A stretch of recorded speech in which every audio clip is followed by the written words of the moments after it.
Good evening to all of you. जैसा कि आप देख सकते हैं अभी अभी आप WBMCC की साइट पे जैसे वेस्ट बंगाल मेडिकल जो PGMDMS सीट्स हैं उसके एडमिशन्स के जो फर्स्ट राउंड के रिजल्ट्स हैं जो पब्लिश कर दिए गए हैं, जो कि आप देख सकते हैं WBMCC साइट पे। यहाँ 1 डे की डिले हुआ है पब्लिकेशन ऑफ रिजल्ट्स में, बट अभी जस्ट कुछ देर पहले रिजल्ट को पब्लिश कर दिया गया। बट रिजल्ट्स पब्लिश होने के साथ साथ आपको कुछ डॉक्यूमेंटेशन स्पेसिफाई किया गया है रिगार्डिंग द नोटिस में कि कौन से डॉक्यूमेंट्स आपको लेके जाना बहुत ज़रूरी है ड्यूरिंग द एडमिशन प्रोसेस।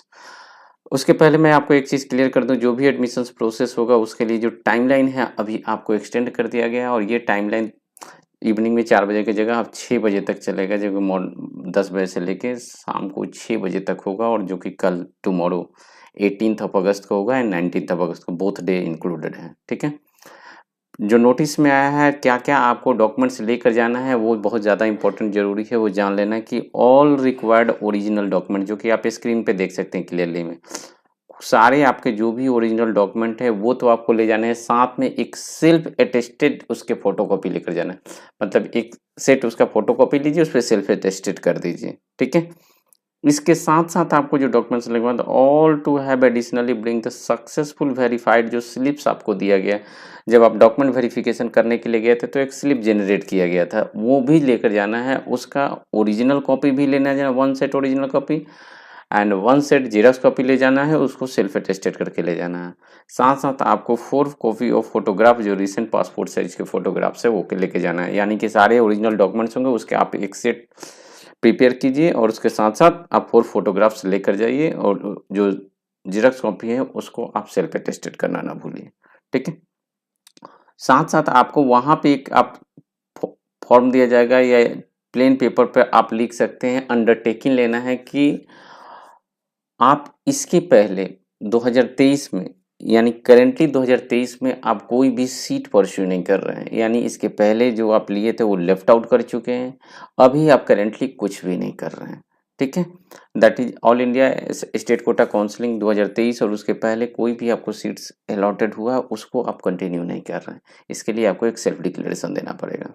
ठीक है, जो भी अथॉरिटी है आपके कुछ डॉक्यूमेंट्स हैं वो मैंडेटरी डिपॉजिट करेगा, उस चीज़ को थोड़ा सा जान लें। जो भी अथॉरिटी है वो डिपॉजिट करेगा, आपके एडमिट कार्ड है उसको डिपॉजिट करेगा, जो आप रैंक कार्ड है उसको डिपॉजिट करेगा, फाइनल ईयर के जो पार्ट 1 एंड पार्ट 2 के मार्कशीट हैं उसको भी डिपॉजिट कर लिया जाएगा, और MBBS की जो सर्टिफिकेट है, डिग्री सर्टिफिकेट, या जो जिनके पास डिग्री सर्टिफिकेट अभी नहीं आया है, इनके पास प्रोविजनल सर्टिफिकेट, वो भी आपको डिपॉजिट कर लिया जाएगा। ठीक है, अगर आप सीट अलॉटेड है एडमिशन करें, साथ साथ परमानेंट रजिस्ट्रेशन सर्टिफिकेट भी आपका लिया जाएगा। और अगर आप आउटसाइड वेस्ट बंगाल से MBBS किए हैं और as a state quota apply किए हैं यहाँ पे एज ए रेसिडेंट, कि आप यहाँ के डोमिसाइल्स, तो उस केस में आपको डोमिसाइल सर्टिफिकेट होगा, वो भी आपको रख लिया जाएगा। साथ में अगर कैटेगरी में फॉल करते हैं PWD सर्टिफिकेट्स वगैरह, तो वो IPG में MAR से डेफिनेटली जो आप जनरेट करके आए हैं वो रख लिया जाएगा। बाकी अदर जो कास्ट सर्टिफिकेट है और ID है वो आपको रिटर्न कर दिया जाएगा एक बार वेरीफाई होने के बाद। ठीक है, तो ये सब डॉक्यूमेंट्स आपको रखे जाएंगे, बाकी डॉक्यूमेंट आपको हैंड ओवर कर दिए जाएंगे।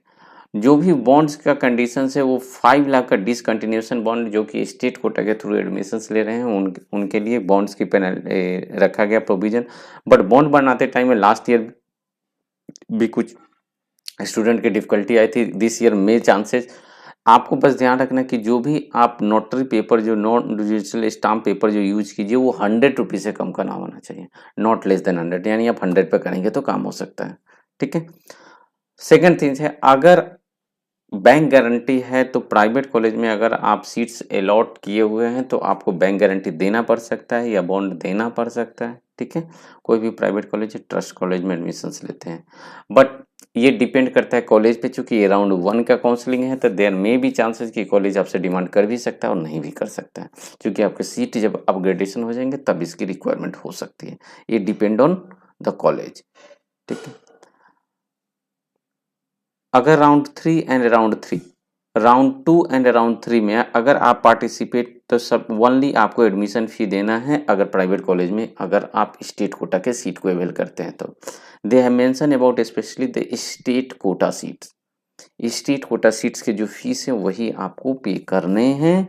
इसके साथ एडिशनल अभी आपको कुछ नहीं करना है। अगर आप पार्टिसिपेट करना चाहते हैं राउंड 2 एंड राउंड 3 में, that means if you want upgradation for the seats, ठीक है, इस चीज़ का ध्यान। तो यहाँ पे मेंशन किया गया specially about the state quota seat, they have not mention about the management quota seats, so I am not sure about that. You must ask from your respective allotted college what they want and you have to submit that documents, ठीक है। उसके बाद का procedure है, candidate has to submit the required full fees during the college latest during the admission process of round 3। Round 3 का जो admission process है उसका लास्ट आवर है, उसके पहले आपका फीस कंप्लीट होना चाहिए, अदरवाइज वो सीट्स आपका college authority liberty to vacate the seat, college के अथॉरिटी के पास ये पावर दिया गया कि वो सीट्स को वैकेट कर दिया जाएगा और वो सीट स्ट्रे राउंड में आपको अवेलेबल हो जाएगा, so that other student can avail that seat. तो राउंड 3 के कंप्लीट होने से पहले रिमेनिंग फीस आपको डिपॉजिट कर देना। The interesting fact, and you must know about that, the what they previous have given the notice and right now they have given the notice is something different, and this time they have clearly mentioned about one fact. The fact is that the option of willingness for participation in round 2 and round 3 is available for allotted candidate in round 1 as per their sweet wish. अगर आपको round 1 में seat allot हुआ है, अगर आप admissions लेते हैं तो आपको अलाउ किया जाता है कि आप राउंड 2 और राउंड 3 में अपग्रेड कर सकते हैं, ठीक है। यानी upgradation facility is available for round 2 and round 3 if you have taken admission through round 1 of state quota, as simple, ठीक है। तो अगर आपको सीट मिलता है तो अगर ले लिए तो अपग्रेडेशन की फैसिलिटी है। Second things, if the candidate does not report, अगर आपको सीट अलॉट हुआ और रिपोर्ट नहीं किए तो घबराने की कोई बात नहीं है, you can freshly fill the choice in round 2, यानी कि डायरेक्टली आप राउंड 2 में जा सकते हैं, इसके लिए कोई डिबार्ड नहीं है। But the candidate who surrender after the admission is out of the counselling process any further. यहाँ पे एक बिगेस्ट डिफरेंस है जो कि आपको ऑल इंडिया से यहाँ मिलने को, ऑल इंडिया में क्या कि अगर आप सीट सरेंडर कर दिए फिर भी you are eligible for round 2 round 3। यहाँ पे स्टेट कोटा में क्लियरली लिख दिया है कि अगर राउंड 1 में सीट्स आप ले लिए तो आप उस सीट को सरेंडर नहीं कर सकते, आप अपग्रेड कर सकते हैं। राउंड 2 राउंड 3 के में सीट्स का अपग्रेडेशन कर सकते हैं, कॉलेज का अपग्रेडेशन कर सकते हैं, ब्रांच का अपग्रेडेशन कर सकते हैं, but you cannot surrender the seat. अगर एक बार सरेंडर सीट कर दिए, आप सीट को सरेंडर कर दिए, if you are out from the counselling process, बिल्कुल आप काउंसलिंग से बाहर हो जाएंगे, ना आप राउंड 2 में जाएंगे, राउंड 3 में जाएंगे, ना ही आप स्ट्रे में जाएंगे, ठीक है।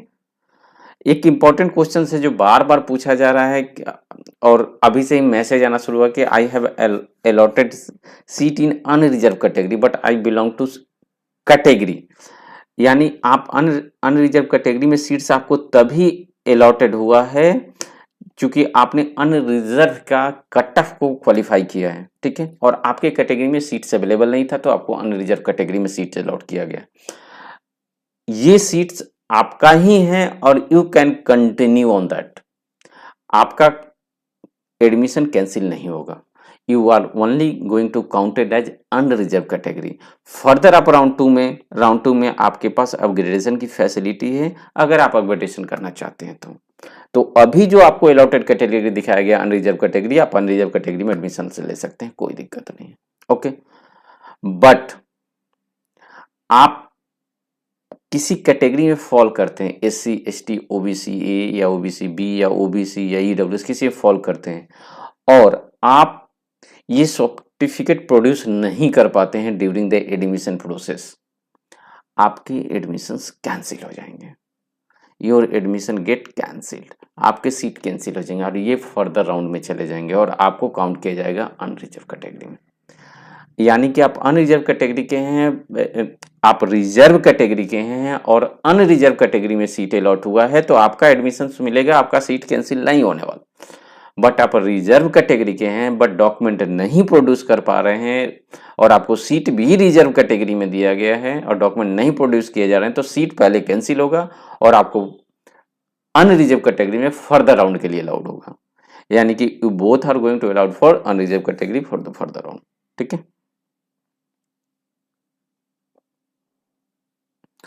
और कभी-कभी ऐसा होता है कि जो कि कट ऑफ नहीं क्वालिफाई करते हैं और अनरिजर्व कैटेगरी में जो रिजर्व कैटेगरी वाले हैं बट कट ऑफ नहीं क्वालिफाई कर पाए हैं और डॉक्यूमेंट भी प्रोड्यूस नहीं कर पाए हैं, बट वो रिजर्व कैटेगरी में क्या किए, अपना काउंसलिंग प्रोसेस करा लिए क्योंकि कट ऑफ लो था।